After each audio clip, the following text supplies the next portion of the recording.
తిరుమల తిరుపతి దేవస్థానాల ఆధ్వర్యంలో పులివెందులో ఉన్నటువంటి టీటీడీ కళ్యాణ మండపాలని సందర్శించడం జరిగింది.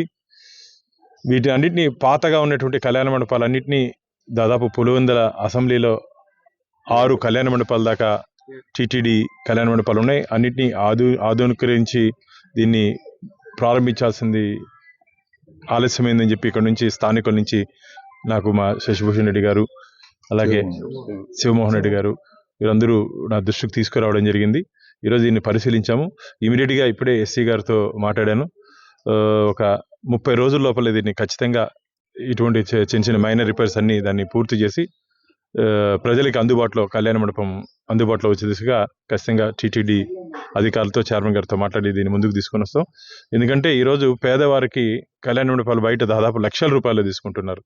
టీటీడీ కళ్యాణ మండపం అంటే స్వామివారి దగ్గర పెళ్లి చేసుకున్నట్టు ఒక తృప్తి, స్వామివారి ఆశీర్వాదం కూడా ప్రజలకు ఉంటుంది. కాబట్టి ఖచ్చితంగా తొందరలోనే దీంట్లో ఈ కళ్యాణ మండపం, స్వామివారి కళ్యాణ మండపం తొందరలోనే ప్రజలకు అందుబాటులో వచ్చే దిశగా మేము ప్రయత్నం చేస్తాం.